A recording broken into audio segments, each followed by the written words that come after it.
अस्सलाम वालेकुम स्टूडेंट्स। आज हम अपने लेक्चर में वर्ड प्रॉब्लम के क्वेश्चंस करेंगे, जिसमें हम लोगों ने एचसीएफ और एलसीएम ही फाइंड आउट करना है। जैसे कि आपका बुक में यहाँ पे क्वेश्चंस नज़र आ रहे हैं कि मैंने ऑलरेडी क्वेश्चन यहाँ पे लिख भी दिया है।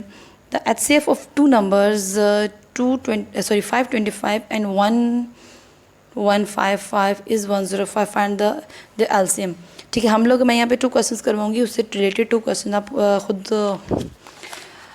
अपने होमवर्क में करेंगे। पहले हम स्टेटमेंट क्वेश्चन में जो तरीका होता है ना कि किस मेथड से उसको करना है, वो एक्चुअली उसके अंदर ही होता है, बट हमने सिर्फ उसको समझना है। ठीक है, वो लिखा किस तरीके से, पूछा गया, बताया क्या, से पहले हमें ये पता चल जाए तो हमें उस क्वेश्चन की सेंस पता चल जाती है, फिर हम उसे ईजिली सॉल्व कर लेते हैं। जैसे कि यहाँ क्वेश्चन में कहा है the HCF of 2 numbers, it's mean के 2 नंबर्स हमारे पास दिए गए हैं 525। ठीक है, the HCF of 2 numbers 525 and 1155, ये 2 नंबर्स हैं, इज़ 105। इट्स मीन ये 2 नंबर का एचसीएफ 105 हमें क्वेश्चन में दिया है। फाइंड द एलसीएम, उसका एलसीएम फाइंड आउट करना है।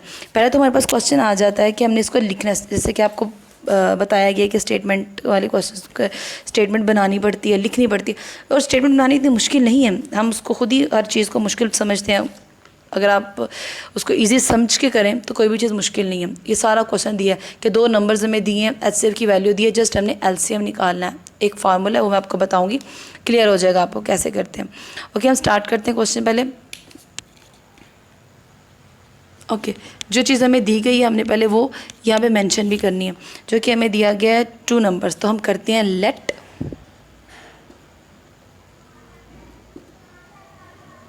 टू नंबर्स और ये हमने फ़र्ज़ किए हैं, दिए नहीं हुए, ए एंड बी। ये मैंने ख़ुद से 2 नंबर फ़र्ज़ कर लिए, ए और बी। ठीक है, सो अब इस फ़र्ज़ की वैल्यू के अकॉर्डिंग क्वेश्चन हमारे पास क्या है कि फ़र्स्ट नंबर ए जो है वो हमारा है 525। ठीक है, सेकंड नंबर बी नंबर जो है डैट इज़ 11 एंड 55, ये 2 नंबर हो गए। ठीक है, और थर्ड वैल्यू जो हमें कंडीशन के या वैल्यू के जो दी गई है वो है द एचसीएफ, 2 नंबर का एचसीएफ हमारे पास एचसीएफ को सम टाइम शॉर्ट में खाली एच भी लिखते हैं, जो हम फार्मूला यूज़ करते हैं ना, बट आप अगर चाहें तो एच भी लिख दें, चाहे तो पूरा कम्प्लीटली एचसीएफ ही लिखें, पूरा भी लिखने कोई प्रॉब्लम, इतना लंबा नाम तो नहीं है। तो एचसीएफ हमारे पास क्या 105, ये हमारे पास गिवन डाटा, सारा कुछ डाटा दिया गया। अब हमने फाइंड आउट क्या करना है, जो हमने फाइंड आउट करना है that is LCM question mark, ये हमने चीज़ फाइंड आउट करनी है। अब हमारे पास जब भी कोई वैल्यू, आपके ये याद रखिए, जब भी आपके वैल्यूज़ इस फॉर्म में हो कि ये 2-3 वैल्यूज़ दिए, थर्ड वैल्यू फाइंड आउट करनी है, फोर्थ वैल्यू फाइंड आउट करनी है, तो उस पर एक फार्मूला या कोई मेथड अप्लाई होता है।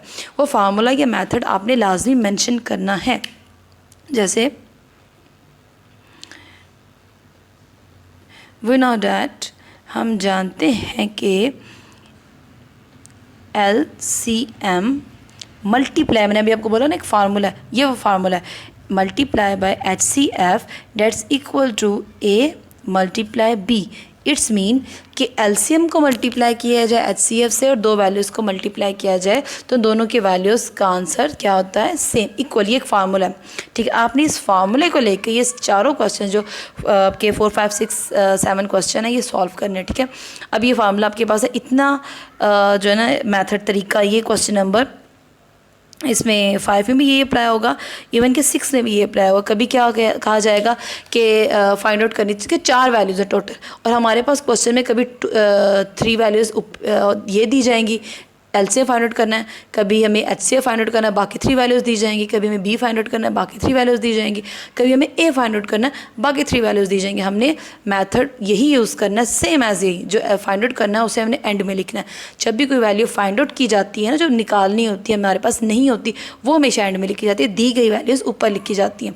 ठीक, और एट द एंड हमने ये फार्मूला लिख देना। अब फार्मूले के आगे हमने सॉल्व कैसे करना है कि जो वैल्यूज़ हैं, देखिए एलसीएम की वैल्यू हमारे पास नहीं है, तो मैं एलसीएम को एज इट इज़ वैसे लिखूँगी। एचसीएफ की वैल्यू मेरे पास क्या है, डेट इज़ 105, और ए की वैल्यू हमारे पास क्या है 525, मल्टीप्लाई बी की वैल्यू क्या है 1155, ये हमारे पास वैल्यूज़ हमने पुट कर दी।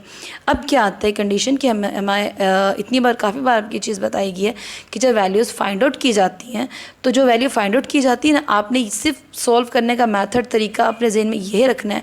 बाद में मेथड या तरीके अप्लाई किए जाते हैं, पहले जहन में ये रखना है कि जो वैल्यू फाइंड आउट करनी है वो इज़ इक्वल टू के एक तरफ खाली रहे, बाकी उसके बाद जितना भी मटेरियल उसके साथ अटैच है, मल्टीप्लाई है, डिवाइड है, प्लस है, माइनस है, वो ख़त्म करना है। अब वो ख़त्म करने के लिए जो कंडीशंस लगाई जाती है, जैसे कि यहाँ पे मल्टीप्लाई एचसीएफ हमारे पास एक्स्ट्रा है, मुझे ये नहीं चाहिए, मुझे यहाँ पे सिर्फ एलसीएम चाहिए, तो एलसीएम खाली रखने के लिए मैं इस एचसीएफ को यहाँ से गायब करूँगी। अब गायब कैसे करूँगी या ख़त्म कैसे करूँगी कि मैं इसको दूसरी साइड पर ले जाऊँगी। अब एच इज़ इक्वल टू के एक तरफ कोई चीज़ मल्टीप्लाई हो रही है तो दूसरी तरफ जाके क्या हो जाती है, डिवाइड, और अगर एक तरफ डिवाइड हो रही हो तो दूसरी तरफ जाके क्या हो जाती है, मल्टीप्लाई। ये रूल्स आपको पता है।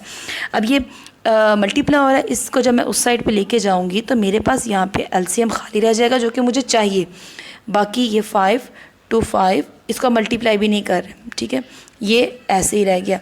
डिवाइडेड बाय ये वाला 105 यहाँ पे आके डिवाइड हो गया। क्लियर। अब हमारे पास ये एलसीएम रह गया, मतलब एक किस्म का हमारे पास आंसर एलसीएम का आ गया ये। अब इसको हमने सॉल्व करना है। अब यहाँ पे जो बन जाएगा वो इसका आंसर। हमारे पास एलसीएम खाली में चाहिए था जो कि हमने निकाल लिया। अब हमारे पास नेक्स्ट स्टेप में से यहाँ पे सॉल्व करूँगी इसको, वो ये कि हमने इसे डिवाइड करना। हमारे पास दो ऑप्शन है, या तो हम ऊपर वाली फॉर्म को मल्टीप्लाई करें देन नीचे वाले से डिवाइड करें, या हम नीचे वाले से किसी एक को डिवाइड करें। देखिए ये भी 5 है, ये भी 5 है, ये भी 5 है। इट्स मीन ये दोनों तीनों एक टेबल 5 से डिवाइड हो रही हैं।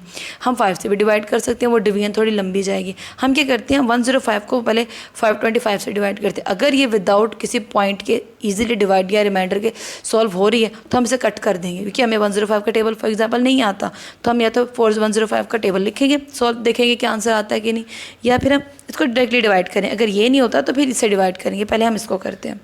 जैसे कि मेरे पास है, चलिए मैं मल्टीप्लाई कर लेती हूँ, 105 से करती हूँ, क्योंकि इसके लास्ट में 5 है। ये भी आप याद रखिएगा, टेबल मल्टीप्लाई करने के लिए टेबल्स को देखे जाते हैं। अगर इसके लास्ट में 5 है तो 5 5 25, मेरा पहली वैल्यू तो मेरी बन गई, ठीक है। अगर नहीं बनती होगी तो फिर मैं डिफरेंट वैल्यू से सॉल्व करना। आप मल्टीप्लाई करने से पहले वैल्यूज़ देखा करें।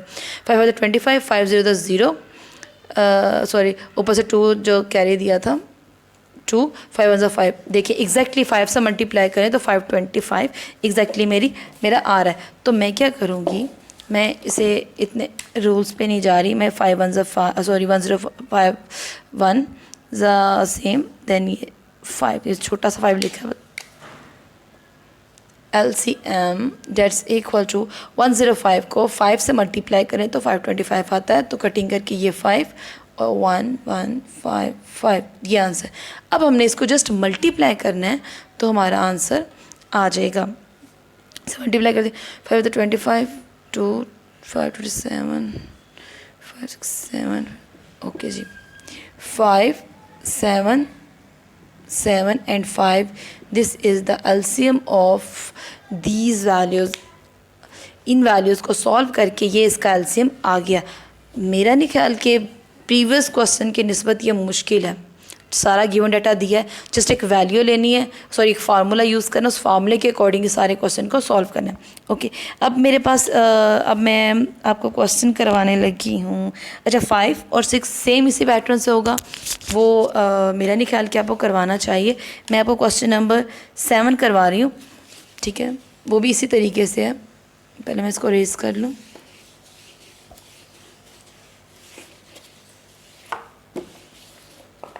अच्छा, क्वेश्चन नंबर 7 लिख लूँ पहले मैं।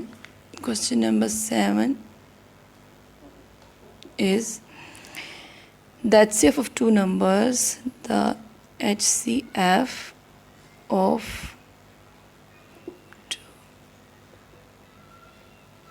numbers is 16 and their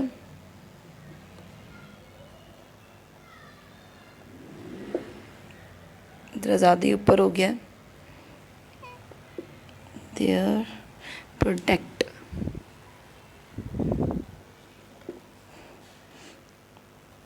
is 3 3 28। Find the LCM। Okay, यहाँ पे भी वैसे LCM भी फाइंड आउट करना, बट लास्ट की निस्बत तो जो लास्ट क्वेश्चन किया है यहाँ पे एक चेंज है, वो ये कि पिछले क्वेश्चन में हमें 3 वैल्यूज़ दी गई थी, यहाँ पे हमें जस्ट 2 वैल्यूज़ दी गई हैं, ठीक। और यहाँ पे क्वेश्चन ये है कि HCF ऑफ 2 नंबर्स इज़ 16, ठीक है। HCF 2 नंबर्स का 16 है एंड देयर प्रोडक्ट, मतलब कि उन 2 नंबर्स की प्रोडक्ट उनकी होगी ना, is 3, 3 to 8, find the LCM। अब जो हमने पीछे प्रीवियस क्वेश्चन किया मिलता जुलता तो उसी से है, हम तरीका तो वही यूज़ करेंगे, जो माइनर चेंज आएगा वो हम साथ करेंगे। पहले हम करेंगे let 2 numbers are A and B, and लिखा नहीं मैंने,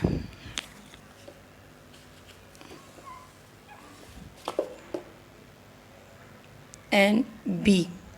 सो अब कंडीशन हमारे पास क्या है? फर्स्ट कंडीशन हमारे पास है HCF, सेकेंड कंडीशन प्रोडक्ट।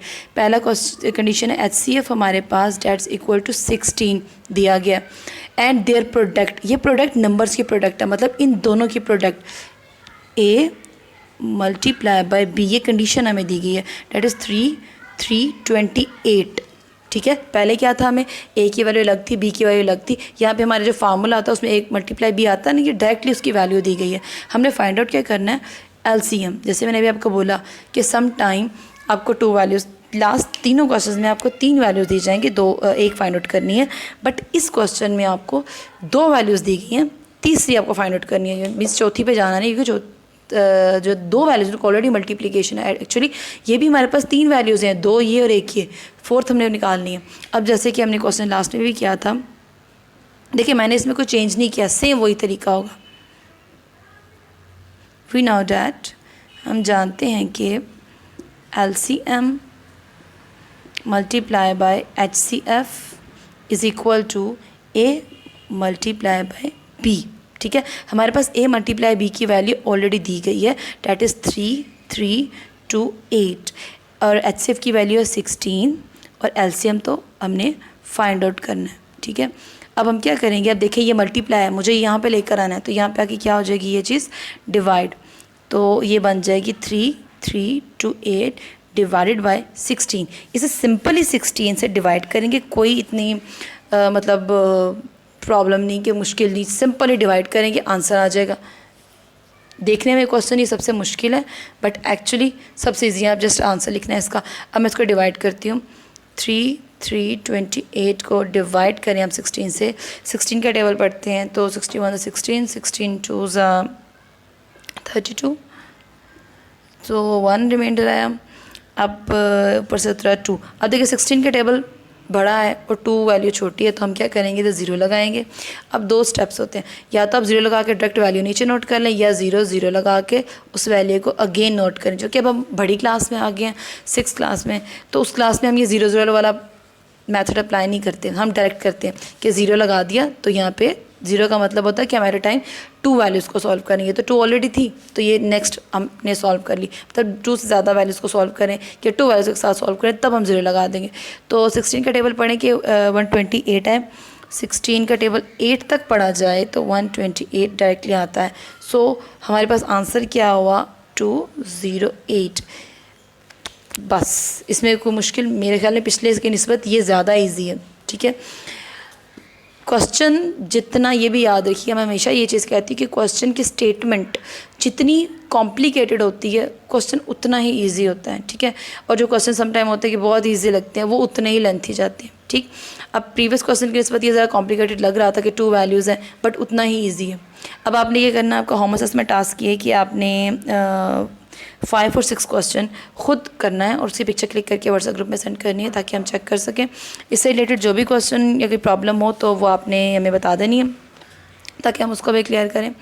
इंशाल्लाह अगले लेक्चर में हम अगले एक्सरसाइज स्टार्ट करेंगे। तब तक के लिए अपना भी ख्याल रखें, अपने इर्द गिर्द अपने पेरेंट्स का स्पेशली ख्याल रखें, वो आपका ख्याल रखते हैं, आप उनका ख्याल रखें, और अपनी स्टडी पे भी ध्यान दें। तब तक के लिए खुदा हाफिज़।